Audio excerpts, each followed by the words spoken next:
like playing games online, you've undoubtedly had a good time or two ruined by cheaters. Now a U.S. District Court judge has made it more difficult to hold them accountable. Good morning. Good Monday morning to you. Is it Monday already? I'm Shane Satterfield from SIFTD, and this is Good Morning Gaming for May 2nd, 2022. Welcome to May. If you prefer to consume the show the way it's intended in a podcast feed so you can listen on your phone as you get ready for work or on your commute, head to patreon.com/SIFTD and pledge at $4 or more per month. It's free on our YouTube channel for everyone else, but folks, you're going to watch an ad or two. You can find our 4 days delayed feed of our flagship show Game Face by searching your favorite podcast service. Please give us a review if you can. So Bungie has faced a setback in its legal bid to punish Destiny 2 cheaters. A court has dismissed much of Bungie's legal action against cheat site Aim Junkies. Bungie alleged the cheat maker participated in copyright and trademark infringement, breach of contract, tortious interference, and unjust enrichment. Aim Junkies had claimed its cheating software was its own work and not a copy of Bungie's code. According to the U.S. District Court judge, notably, Bungie has not pleaded any facts explaining how the cheat software constitutes an unauthorized copy of any of the copyrighted works identified in the complaint. Bungie's complaint must contain more than a formulaic recitation of the elements of a cause of action. The Destiny developers' other claims that continued should also be kept out of court per clauses in Bungie's own user license agreement. However, the trademark infringement claims are still going forward. The judges ruled that the group, which had advertised its wares using the phrase Destiny 2 hacks, are still liable for breach of trademark. This avenue can still go ahead in court and may still involve financial penalties. Well, that's a sliver of hope, a ray of sunshine in an otherwise cloudy sky. This sucks. I have dealt with cheaters myself extensively for the last several years. It never really used to be a problem. I have been playing online shooters forever. I don't even know what year I should set at when I started playing online games. I was a huge Star Siege Tribes player back in the late 90s on my Voodoo 2 card. And I've been hooked on online shooters ever since, and it really hasn't been a problem for me cheating. I never played a lot of Counter-Strike, and I know that's where a lot of cheating occurred in the early days. I was not a huge player of that. So I kind of skirted around it. And I think another part of it, too, is that typically I've been playing shooters on consoles, and generally it's a little more difficult to cheat on consoles than it is on PC. And so I think that shielded me from it a little bit. But over the last 4 years, even on consoles, it has become terrible. I mean, just blatant and obvious. There are so many cheat hacks that people can use. There are cheat devices that you plug into USB ports that basically will set you up for auto aim. It's like an aimbot even on consoles. Again, these were things that typically were a part of the PC gaming environment, and now they've become a part of consoles, and now they're affecting me. Cheaters need to be stopped by any means necessary, and as Bungie is finding out, it's tough to find laws that they technically break and then hold them accountable. Cheaters are like the very best online trolls who understand the terms of service better than anyone, and exhibit behavior that skirts around them and makes them hard to ban with any semblance of integrity. I've dealt with this on SIFTD. One of our big mantras at SIFTD was, we're going to be a community of adult players, and we're going to have heavy moderation, and we're going to make sure that we keep all the trolls out. But anytime you run an online community, you learn very quickly that there are some people who are literally professional trolls. They go and they read your terms of service, and they know exactly what they can get away with and what they can't get away with. And they're basically counting on you having some form of integrity. I had this very same problem many times on SIFTD, where people were like, you know what? Shane's an honest guy, and so he's going to follow his terms of service on SIFTD, and he's not going to ban me unless I break those terms of service. And I did. They were right. In my mind, I was like, I put these terms of service out there, and if I screwed up and didn't close enough loopholes, that's my fault, not theirs. And I did not ban people. In hindsight, I probably should have banned much quicker. And eventually, I will say this, they do slip up, and eventually they do get banned. But in that amount of time, how much damage have they done? How many good people have they run off from your website? And I know for a fact that trolls have run people off from SIFTD, despite my best efforts and despite having heavy moderation. So stopping video game cheating is already really hard from a technical perspective. Most of the needed files to implement proper anti-cheat mechanisms are on the player's PCs, and it's hard for developers to constantly monitor the player's files. Since cheats run in uncontrolled environments, it becomes difficult for developers to keep up with the best cheats. It's like playing whack-a-mole, basically. Meanwhile, the rest of us, the non-cheaters, are begging them for DLC and expansion content, and we're complaining about bugs and other things, while they're fighting off people ruining their game at the same time. It's a lot to juggle, and now it's become harder to make financial penalties a real deterrent. I mean, if this judge is going to allow aim junkies to slide by on technicalities, there's no deterrent there. They're just going to keep selling their wares, people are going to keep buying them, and they're going to keep cheating. It's starting to get out of control. I mean, personally, I stopped playing Call of Duty Vanguard due to cheating. I haven't played it since January because it's terrible. Now Activision is giving away free weeks to players because the game is bleeding its population. Cheaters are ruining the player experience, and it's hurting the game financially. And I'm not asking a judge to find fault if he or she can't within the current confines of the law. But if that's the case, then the laws need to be changed. And the sad part is that so many people are doing it, meaning cheating. Several high-profile streamers have been caught recently using wall hack cheats and aim bots. Think about that. These are people who are streaming in front of other people, and those videos are being archived. They were so brazen. They're just like, oh, I'll get away with it. Even esports athletes have been caught using them in live competition. Again, despite how easy it would be to get caught when everything you do is recorded on video. People simply don't care and think the benefit outweighs the potential cost. And based on this judge's ruling, it's hard to disagree. There is a common misconception that developers sometimes don't invest much into anti-cheat technology because it helps get more game sales. All they have to do is ban an account, and then people who are really dedicated to cheating will go and buy a new copy of the game, and therefore cheating is actually generating revenue for that developer or for that publisher. But that is really short-sighted and honestly completely wrong. While it is true that a banned player might go buy another copy to keep playing, it's the other people that player are affecting. Players leave in droves if cheating becomes a rampant problem, as evidenced by me leaving a game early that I usually play for the entire year until the new game is released. It's a real problem, and it's time the ESA and other lobbying organizations start taking it seriously and get some new laws passed. And now for a couple more stories from the top of your SIFs. Sony has confirmed that it's blocked the ability to purchase a year's subscription to PlayStation Plus until its new 3-tiered service launches later this month.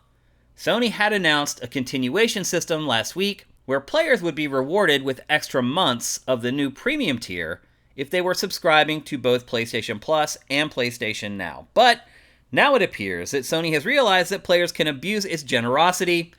Of course, the bad news is that if your subscription runs out and you're just trying to honestly renew it without any gaps, you're going to have to purchase an overpriced monthly plan to get you through the next few weeks. Sony's also blocked redeeming prepaid subscription cards for either service if you're currently subscribed. It doesn't seem like Sony thought this whole thing through, and it's scrambling. Xbox's free games for Gold for May 2022 have been revealed. This month's Xbox One games are Yoku's Island Express and The Inner World: The Last Wind Monk, while the 2 free Xbox 360 games are Hydro Thunder Hurricane and Viva Pinata Party Animals. Of the 4, Yoku's Island Express is easily the one to make sure you claim. It's a 2D platformer that plays like a pinball machine. There's no other game quite like it, and it's well worth the time it takes to snag it from the Microsoft Store. In a real shocker, to me at least, it was announced this weekend that Psychonauts 2 is Double Fine's highest rated and best selling game to date. This is shocking news because it hardly made a blip in the sales charts in any territory and was given away for free on Game Pass. We're not sure if this is a sign that Game Pass people are actually buying packaged games, the game just sold that well, or Double Fine has never really had a major hit before. But with games like Brutal Legend and Grim Fandango in the stable, you'd think the bar would be fairly high. Regardless, it's great to see an amazing game get rewarded. We're really starting to wonder if Sonic's new 3D game, Sonic Frontiers, is going to be released this year as originally scheduled. To this point, we've only seen one trailer that had limited, if any, actual gameplay. It's also exceedingly short, though it does seem to hint that it will take place in a much more open environment. Well, according to Sega, Sonic Frontiers is still set to come out this holiday season. Sega of America's social media manager, Katie Trisnowski, stated, "See, a lot of people asking about Sonic Frontiers. We don't have news on Frontiers today, but don't worry soon. It's still set to come out this holiday, so we'll have news for you this year, don't worry." Regardless of what Katie says, we're starting to worry. While we wonder what the heck is going on with Forza Motorsport for Xbox Series consoles, it appears that it's no longer exclusive to Microsoft's new machines. Leaked images suggest that it will be released for Xbox One after all. Some blame multi-platform releases for holding back overall development, and after playing Halo Infinite, it's hard to argue against that idea. Forza Motorsport was shown when Xbox Series consoles were unveiled, and since then we've heard nothing. Even these leaked screenshots were snapped way back in July of 2021. We're long overdue for an update. In related news, the original Forza Motorsport appeared on the Xbox Store briefly yesterday, 6 years after being delisted. No clue what's going on there. According to former Call of Duty developer Glenn Schofield, we should be learning more about his new game, The Callisto Protocol, very soon. He stated that he's been going through concept art in preparation for the re-reveal of this spiritual successor to Dead Space. It's also supposed to be one of the first narrative-driven games set in the PUBG universe, so there's a lot riding on it. Based on timing, we wouldn't be surprised if it's one of the crown jewels at Jeff Keighley's upcoming Summer Games Fest. We're definitely excited to check it out. If you're wondering if Call of Duty Warzone is still a thing, wonder no more. Virgin Media announced this weekend that Warzone's Season 3 update is responsible for the biggest gaming traffic spike on record. Warzone Season 3 released on Tuesday, resulting in Virgin Media's busiest day of the year so far, and its second busiest day of all time. The average customer for the UK internet service provider consumed 12 gigabytes of data in the 8 hours following the new season's launch. Last year, the launch of Warzone Season 2 drove what was at the time its busiest day on record, with the average Virgin user downloading 21 gigs of data over the course of 24 hours. Free-to-play Battle Royale still reigns supreme. Nintendo Switch Sports is the #1 selling box game in the UK for the week. It sold a lot better than similar casual games like Mario Party Superstars and Ring Fit Adventure at launch, but it's third behind the original Wii Sports and its successor Wii Sports Resort. In fact, it sold less than half of what Wii Sports Resort sold in its opening week. And to be fair, these types of active games tend to have long tails, so I wouldn't be surprised if it floats around the charts for many weeks to come. LEGO Star Wars The Skywalker Saga fell to second. Meanwhile, more PS5 consoles arrived in the territory, which means Gran Turismo 7 and Horizon Forbidden West have jumped back into the top 10. GT7 took third, while Horizon landed at the 4 slot. Kirby and the Forgotten Land also returned to the top 10 at 9th for the week. If you're wondering what the heck is going on with Final Fantasy XVI, we kind of have an answer. The last update we received was in October of last year, when it was shared that the game was nearing completion, but then it wasn't shown at Tokyo Game Show. Now, in an interview with UT Magazine, its producer, Naoki Yoshida, has shared that it's in the final stretch of development. He also said the game aims to unify the story and gameplay experience and recapture adults who have drifted away from the series over the years. The game still appears to be a PS5 exclusive, and Square Enix said in December we'll get a real update on it this spring, so not long to wait.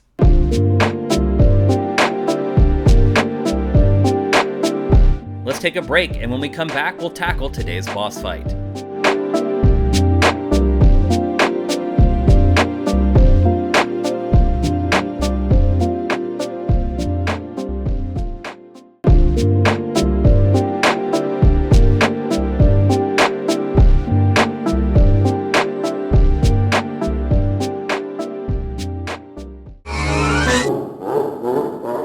welcome to today's boss fight, where I discuss topics that may or may not be related to video games. Generally, I appreciate innovation in just about anything. Anyone who can find a better, easier, or brand new way to do something we've been doing for a long time is a genius in my book. I like geniuses. I admire geniuses.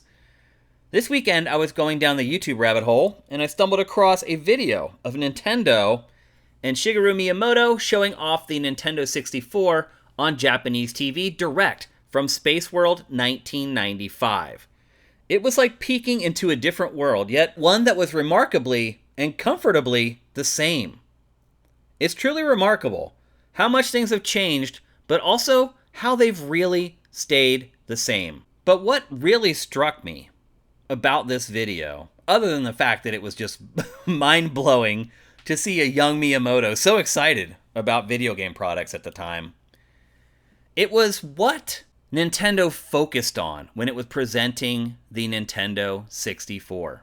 And how the people who, honestly, shepherded 3D gaming into the mainstream looked at what 3D gaming was. And it just, I think the perspective that Nintendo had on its first 3D console still shines through today.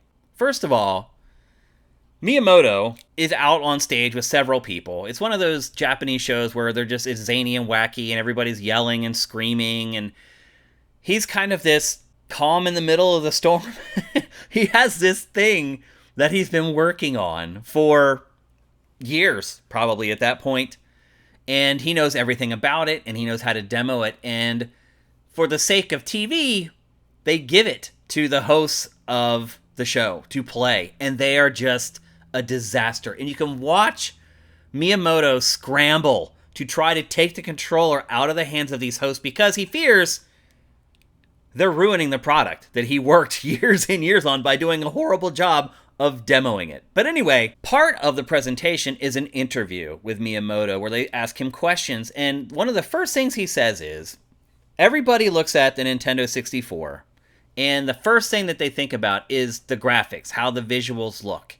But his focus and what he wanted to explain that day to the people watching was how powerful the CPU was. The 64-bit CPU. It's the Nintendo 64 after all. And instead of saying, look at how pretty our game looks, he, even then, is focusing on the things that the power can do to change the way games are played. For example, he points out that the CPU allows for 4 players to play at once. A USP of the Nintendo 64. It had 4 controller ports on the front. It was the first console to do so. It was an advantage of the Nintendo 64. So he pointed out how the CPU made that happen. Then he talks about how it also can affect AI and how AI could be used to make a ball roll realistically and accurately in a 3D environment, aka taking into account gravity and physics. And then he talks about how the CPU allows for 360-degree movement. Miyamoto wanted to talk about everything but the obvious, graphics. And again, what struck me as well is just how young he is. He is still this young Nintendo employee. And you can also see just how different Nintendo was in general back then. For example, it appears that there's production N64 hardware on the set, but the games are playing in these N64 ROMs, these N64 cartridges that are double the height of what would end up being production run N64 carts. Things that Nintendo would send to us to review games before they came out. But in today's modern environment, there is no way Nintendo would ever show hardware with ROMs plugged into. It's just not the way Nintendo does things anymore. It's not the way anyone does things anymore. Again, 1995. And then when he talks about what it's like to play 3D games, because you got to realize this was all new. This is 95 on live TV in Japan. People have never seen 3D games being played like this before. And when he talks about how you play 3D games, he refers to playing them like you're controlling a puppet show. Think about it, though. That's actually what you're doing. But it's just interesting, the perspective of his mind and how he looked at what playing a 3D game is. I've never looked at playing games from that angle, but that's exactly what we're doing. We're like puppet masters controlling a 3D puppet show. And then he talks about the differences in game development from the N64 to the 2D consoles, the NES and the Super Nintendo. And he says because it's a free environment, if there is something behind a tree, we have to draw that as well. He also says we used to design our levels on a piece of paper, and now we have to design them for this free-range environment. The odd part is that now there are technologies called occlusion culling, which actually eliminates the need to have to draw everything that's in the world. Basically, occlusion culling will keep the engine from drawing things that the player cannot see. But this was the beginning of 3D game development when they had no idea how games in the future were going to be designed or displayed in full 3D. He also shows the first footage of Mario Kart 64, and everyone in the crowd is astounded at the 4 players playing. He then moves on to talk about how the CPU can replicate gravity for the physics in Pilotwings 64, and then watching him explain how the analog stick works for the very first time. Think about that. Before, you had a D-pad. Now there's a stick, and him explaining how the harder you push the stick, the faster Mario runs. You can just see the people on the set of the show are just like, what? Like, you can't even process it because you've never had to process information like that before in your entire life. It is just fascinating watching this. He then moves on to explain, after a kid asks, hey, what's that slot in the controller for? He explains how the memory card works. Again, something that had never really been a part of gaming before. He then refers to a controller with a memory pack like it's your own bowling ball, meaning that you can take it with you wherever you go, and it's like your own thing. It has your imprint on it. It's your identity as you travel with your controller with the memory pack in it. The perspective on almost everything is so different from how they're perceived now. But at the same time, if you watch the presentation, it's the same. The way that Nintendo debuted the Nintendo 64 on Japanese TV way back in '95 is no different from how the Nintendo Switch was debuted, or the PlayStation 5 was debuted, or the Xbox Series consoles were debuted. It's the same thing. Hey, here's the hardware. Do a close-up of the hardware. Hey, we're the people who are building the games. Tell us about the games. Here's some live B-roll. Here's some footage of us playing it live. Here's a little mini developer walkthrough explaining how Super Mario 64 works. 27 years later, we're still doing it the same way. And I will say this too. Watching this, TV production hasn't changed all that much. And that's on us. That's on people like me. Because we're still presenting things the way this was presented way back in 1995. Bigger picture. After watching this, and again, I just loved it. And I will curate this to SIFTD today so you guys can all watch it with wonder just like I did. But what has really struck me is that back then, the industry was full of wonder and new ideas. I literally sat there and watched this, and it was 10 minutes of just one new thing that we had never heard of or couldn't even really fathom to that point after another. Hey, here's 3D graphics. Hey, here's this analog stick. Hey, here's a memory card that'll save your games and you can take it on the go and plug it into your controller. Just one thing after another. Here's 4-player split screen. Here's 4 players playing a game at the same time period at a home. That had never happened before.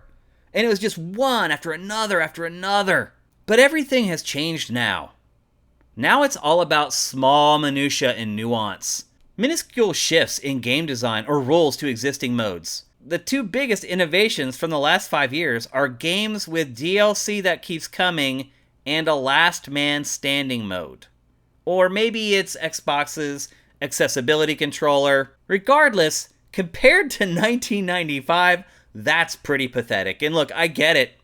It's the law of diminishing returns. Anytime someone creates something, it makes it harder to create something new in that same field. And for whatever reason, Nintendo, with the N64, it is mind-boggling how it came up with so many standards that we're still experiencing and in all honesty, judging today. How characters control in 3D is something Matt and I still talk about in every episode of Game Face. But otherwise, the industry has really slowed to a crawl on the innovation front. And I understand there's a different perspective. As I said when I started talking about this, innovation is really important to me. But Matt, if you watch Game Face, he doesn't care that much about innovation. He says all the time he'd rather have something that's rote but very well executed versus something that's innovative and maybe a little janky.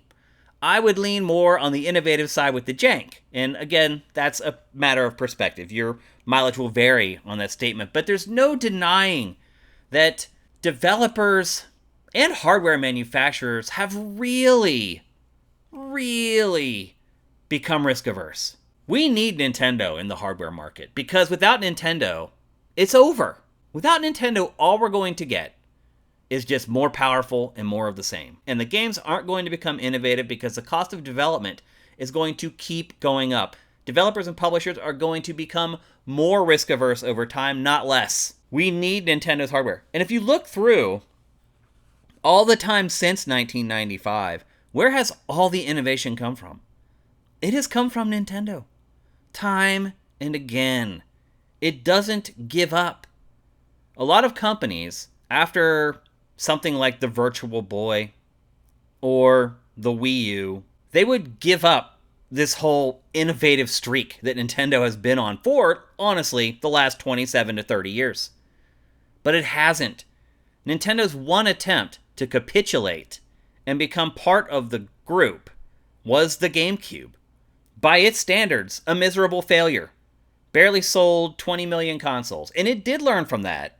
It learned that being in the arms race is not a good idea for a company that's built its name and its brand on innovation. And since then, it has continued to innovate. Think back to all the seminal moments of hardware reveals in the games industry. And who was it on stage every single time? It was always Nintendo.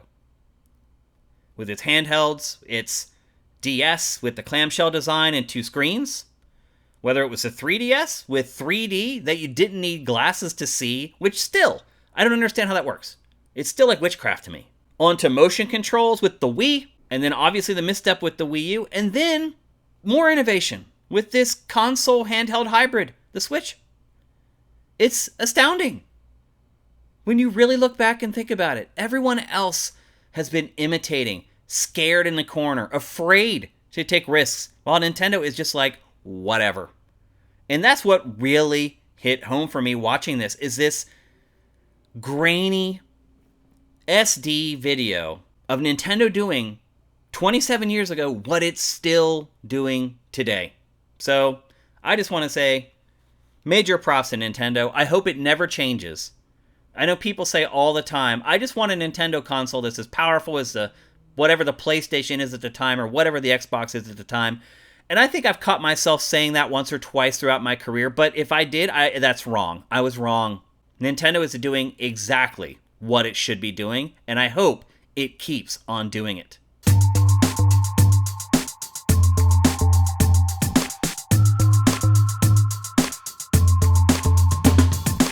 Thanks for listening to Good Morning Gaming. I appreciate every single one of you who listens to GMG. I'm Shane Satterfield. You can follow me on Twitter at Dinfire. And while you're at it, follow Sifted at Sifted Games. And then head over to patreon.com/Sifted and drop us a pledge. The show will be back tomorrow, but until then, make sure you seize today, because there will never be another.